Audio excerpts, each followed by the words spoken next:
ফুটবলারদের বাড়িতে চুরির ঘটনা আন্তর্জাতিক গণমাধ্যমে নতুন কিছু নয়। বিশ্বকাপের সেমিফাইনালে দুর্দান্ত পারফরমেন্স করে স্পেনকে ফাইনালে তুলেছেন লামিন ইয়ামাল। তবে মাঠের সাফল্যের কয়েক ঘন্টা না পেরোতেই সামনে এসেছে এক উদ্বেগজনক খবর। বার্সেলোনায় এই তরুণ তারকার বাড়িতে চুরির চেষ্টা চালিয়েছে দুর্বৃত্তরা।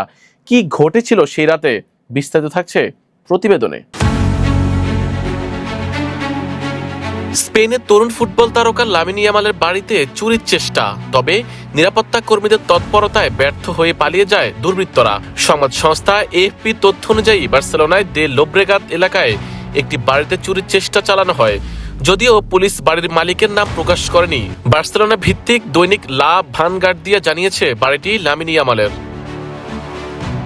প্রতিবেদনে বলা হয়েছে, মুখোশধারী দুই ব্যক্তি বাড়ির সীমানা প্রাচীর টপকে ভেতরে ঢোকার চেষ্টা করে, কিন্তু সেখানে থাকা নিরাপত্তা কর্মীরা দ্রুত বাধা দিলে তারা কোনো কিছু চুরি করতে না পেরে ঘটনাস্থল থেকে পালিয়ে যায়। মজার বিষয় হলো, এই বাড়িটি আগে বার্সেলোনার সাবেক তারকা জেরার্ড পিকে এবং বিশ্ববিখ্যাত পপ তারকা শাকিরার বাসভবন ছিল। ঘটনাটি ঘটে স্পেন বিশ্বকাপের প্রথম সেমিফাইনালে ফ্রান্সকে 2-0 গোলে হারিয়ে ফাইনালে ওঠার মাত্র কয়েক ঘন্টা পর। সেই ম্যাচে ইয়ামাল একটি পেনাল্টি আদায় করেছিলেন, যেখান থেকে স্পেন প্রথম গোলটি করেন। পরে তিনি নিজেও একবার জালে বল পাঠালেও অফসাইডের কারণে গোলটি বাতিল হয়ে যায়।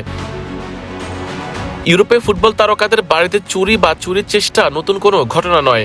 এর আগে করিম বেনজেমা, রদ্রিগো এবং দানি কারভাহালের বাড়িতেও একই ধরনের ঘটনা সামনে এসেছে। আরিফুল ইসলাম, ইয়ান স্পোর্টস।